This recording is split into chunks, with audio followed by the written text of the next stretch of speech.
रहस्यमयी हवेली। बहुत समय पहले की बात है। एक गांव में एक परिवार रहता था। उस परिवार में मात्र 3 सदस्य रहते थे। उस परिवार में माता पिता और एक लड़का रहता था। उस लड़के का नाम सत्येंद्र था। वह लड़का बहुत ही ज्यादा जिज्ञासु और पढ़ा लिखा था। पढ़ा लिखा होने के कारण वह भूत प्रेत इन सभी चीजों में विश्वास नहीं करता था। उसी गांव में बहुत ही पुरानी एक हवेली थी। कहा जाता है कि बरसों पहले ये हवेली एक राजा की थी और उस राजा की एक बेटी हुआ करती थी। उस हवेली में उस राजा की बेटी की जलकर मौत होने के कारण उस लड़की की आत्मा उस हवेली में चारों तरफ घूमती रहती थी।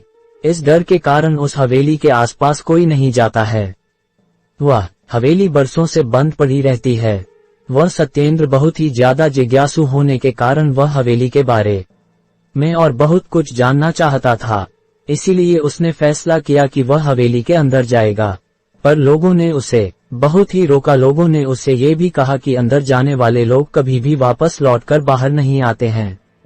फिर भी सत्येंद्र बहुत ही ज्यादा बहादुर था। उसने अपनी जान की परवाह किए बिना अंदर जाने की ठान ली थी। सत्येंद्र ने अपने 3 दोस्तों को अंदर जाने के लिए राजी किया और वह परसों ही सुबह अंदर जाने की योजना बनाने लगा। अंदर जाने के लिए उसे किन किन चीजों की जरूरत पड़ेगी, वह उन सभी चीजों को खरीदने के लिए बाजार चला गया। बाजार से सामान लाने के बाद उसने अपना बैग पैक कर लिया। अब वह दिन आ चुका था जिस दिन वह अंदर जाने वाला था। उसकी जो 3 दोस्त अंदर जाने के लिए तैयार हो गए थे वह भी उसके घर के सामने आ गए थे। सत्येंद्र भी तैयार हो गया था और वह अपने माता पिता से आशीर्वाद लेकर उस पुरानी हवेली की तरफ चल पड़ा।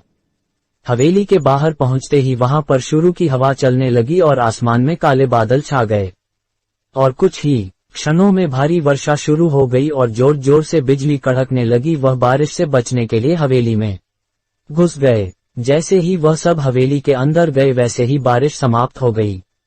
अंदर जाने के बाद हवेली का दरवाजा अपने आप ही छट से बंद हो गया। ये सब हवेली में घंटों घूमे फिरे और मौज मस्ती की। जैसे ही उन्हें भूख लगी वे बैग की तरफ दौड़े और बैग से खाना निकालकर खाने लगे। खाना खाने के बाद सभी को नींद आने लगी और सभी लोग वहीं पर सो गए। जब सत्येंद्र की आंख खुली तो सत्येंद्र ने अपने आप को शीशे के सामने पाया और उसके सभी दोस्त गायब हो चुके थे। सत्येंद्र को भी अब डर लगने लगा था। सत्येंद्र अपने दोस्तों की तलाश में हवेली में चीखता चिल्लाता चल रहा था। भाग्यवश उसे अपनी एक दोस्त को देखा और जैसे ही वह उसके पास गया वह कुएं के पास मरा पड़ा हुआ मिला। ये देखकर सत्येंद्र की आंखें खुली रह गई। वह फूट फूट कर रोने लगा। सत्येंद्र अपने बाकी दोस्तों को ढूंढने निकल पड़ा। सत्येंद्र को ऊपर की मंजिल से किसी के चीखने की आवाज सुनाई दी। वह ऊपर की मंजिल की तरफ दौड़ा हुआ भागा। जब वहां पहुंचा तो उसने अपने एक और मित्र का शरीर जला पड़ा हुआ मिला। वह मित्र भी उसका जलकर मर चुका था।